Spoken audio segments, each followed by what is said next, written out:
up on Good Morning America, boy or girl? More and more couples are choosing their unborn baby's gender. We'll tell you how the procedure works and why some people want it banned.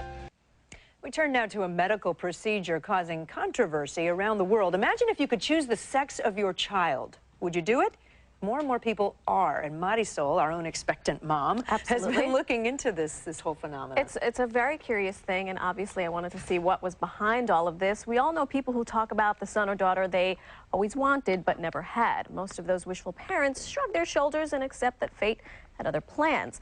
I feel like I'm kind of in the minority, an expectant mother who doesn't want to know if it's going to be a baby boy or a baby girl. Most moms do, and now a small but growing number are taking it a step further and paying huge sums of money to pick the gender of their baby before it's born. Yeah? You gonna go get that ball? You gonna throw the ball to the dog now?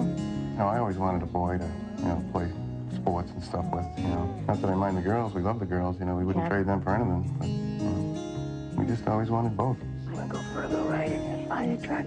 John and Kristen McGill have what you'd call a full house. They have 3 girls and twin baby boys who are about to turn 1.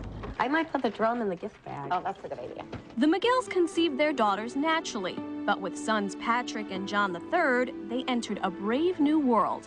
They were actually able to select their baby's sex. I feel my family's complete, and I won't look back 10 years down the road that I wish we tried to have a boy. The McGills had their sons through a process called pre-implantation genetic diagnosis, or PGD. The procedure requires in vitro fertilization. Embryos are screened for their gender before being implanted into the womb. But PGD was not originally created to help couples like the McGills. It was developed to help people like the Rinaldis, who are prone to genetic disorders. If it wasn't for this procedure, I would really believe that we wouldn't have a baby. PGD tests embryos for disease by looking for defective chromosomes. This helps couples prone to miscarriage or who carry genetic diseases to have healthy babies. But PGD can also screen embryos for gender. The McGills had their twin boys with the aid of Dr. Jeffrey Steinberg's Fertility Institutes. We're coming up on 2,000 couples now that we've done PGD on. 85 to 90% of those couples have done it simply for gender selection. And we're coming up on close to 940 babies. There are other methods of trying to choose your child's gender, like Microsort's experimental sperm sorting program. But nothing has the nearly 100% success rate of PGD. The technologies that we use push ethical envelopes. Just like this new use of PGD does not please one of the pioneers of the procedure. I went into science and into medicine to diagnose and treat and hopefully cure disease. And the last time I checked, your gender wasn't a disease. Gender selection has been largely banned in a growing number of countries. But the practice is unregulated in the U.S.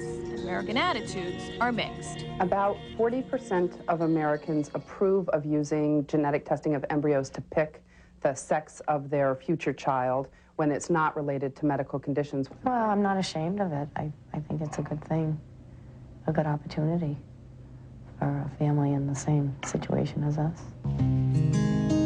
Kristen's friend Bobby has 3 boys and is considering trying PGD to have a baby girl. I'm just so excited. I think it completes our family, and right now I just feel still a void, but maybe over time it will either pass or we'll decide that we need to do something.